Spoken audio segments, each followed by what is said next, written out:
Assalamualaikum warahmatullahi wabarakatuh. Di dalam video ini akan menjelaskan mengenai mitigasi bencana alam, khususnya bencana tsunami di Indonesia. Oh iya guys, lupa nanyain kabar. Gimana nih kabarnya? Semoga sehat-sehat aja ya. Dalam masa pandemi ini, kita memang dianjurkan untuk mencari ilmu jarak jauh. Salah satunya adalah pembelajaran jarak jauh.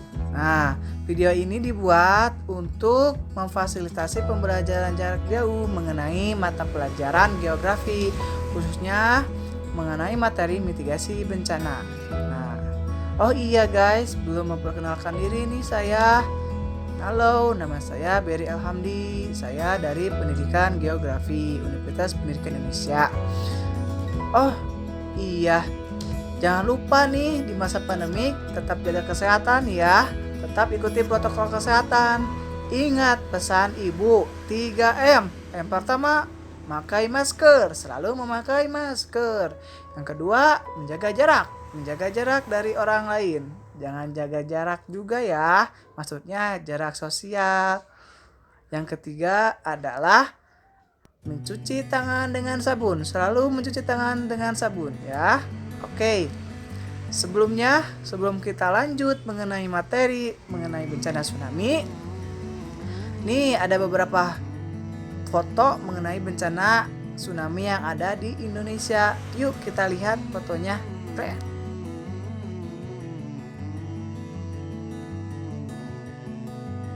Nah, itu merupakan salah satu contoh dari tsunami yang pernah terjadi di Indonesia yang paling dahsyat. Ada tsunami pada tahun 2004 di Aceh. Ada juga tsunami di Pangandaran pada tahun 2006. Dan yang terbaru adalah bencana tsunami di Palu pada tahun 2018. Oh iya, mengenai bencana tsunami, apakah ada yang tahu apa itu tsunami?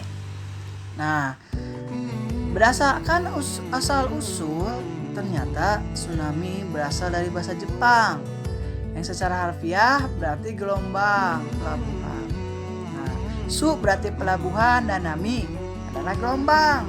Nah, jika diartikan secara istilah, maka tsunami merupakan gelombang tinggi yang menerjang daratan. Nah, apa sih arti tsunami secara keilmuan? Nah, keilmuan, tsunami merupakan gelombang laut yang terjadi akibat adanya deformasi ataupun dalam arah vertikal dasar laut secara tiba-tiba. Nah, pertanyaan yang lainnya adalah apa yang menyebabkan terjadinya tsunami?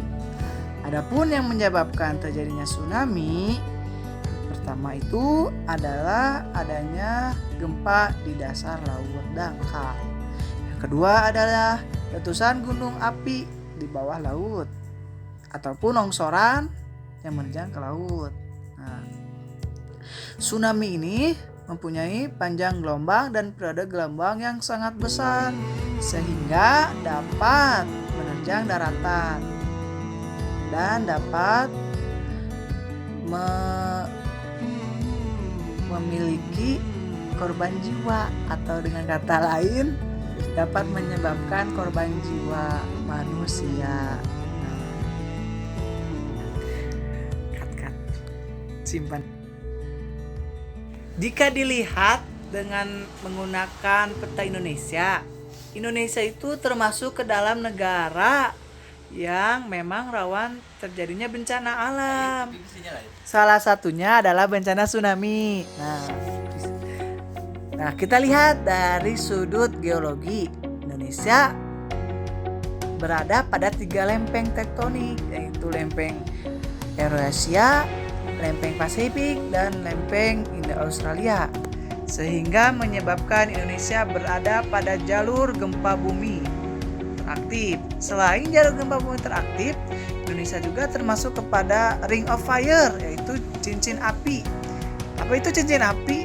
Yaitu jalur gunung api terbesar di dunia, yaitu Sikum Mediterania, Sikum Pasifik Mediterania, dan juga Sikum Gunungan Alpen.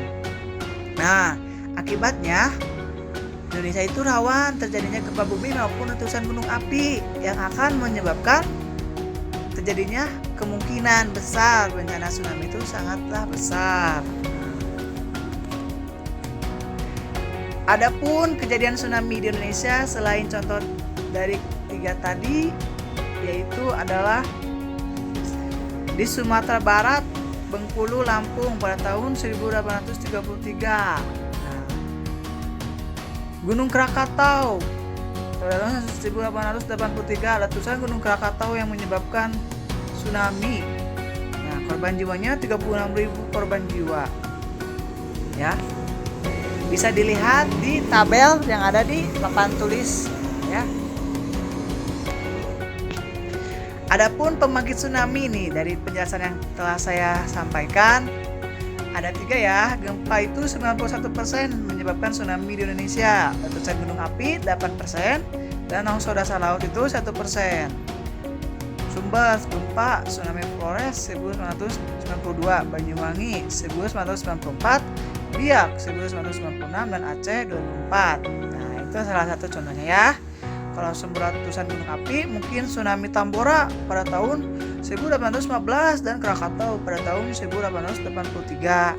Adapun sumber longsoran yang mengakibatkan tsunami yaitu tsunami Larantuka pada tahun 1973.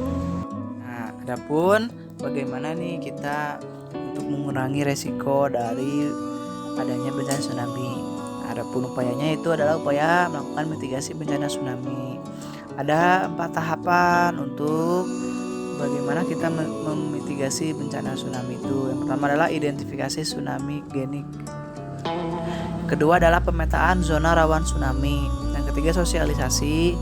Yang terakhir adalah tanggap darurat bencana tsunami. Nah, untuk identifikasi tsunami genik yaitu kita ataupun ahli dalam Badan Meteorologi, Klimatologi, dan Geofisika bersama BNPB melakukan identifikasi bahwa daerah ini tuh rawan terjadi tsunami. Nah, kemungkinan rawan yang terjadi tsunami itu seperti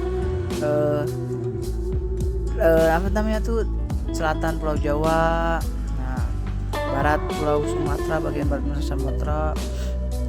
Tapi seminimal mungkin itu ialah daerah pantai yang dekat dengan laut. Nah, itu adalah merupakan identifikasi.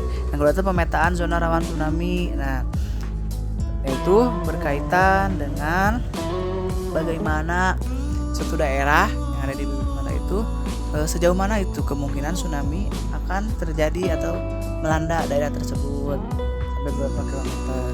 Nah, yang selanjutnya sosialisasi merupakan upaya yang dilakukan oleh pemerintah baik swasta maupun negeri untuk mensosialisasikan bahwa pentingnya melakukan penyadaran diri akan bencana alam. Nah, yang terakhir adalah tanggap darurat bencana tsunami. Ini merupakan suatu upaya yang ketika telah terjadinya bencana tsunami, yaitu dengan cara mengevakuasi korban jiwa, memperbaiki fasilitas rusak yang ada di bibir pantai ataupun yang ada di daerah terdampak. Mungkin itu adalah upaya yang kita lakukan. Nah, ini ada sebuah video yang saya ambil dari beberapa media mengenai bagaimana gempa bumi yang terjadi di dasar laut itu menyebabkan tsunami. Mari kita saksikan video berikut.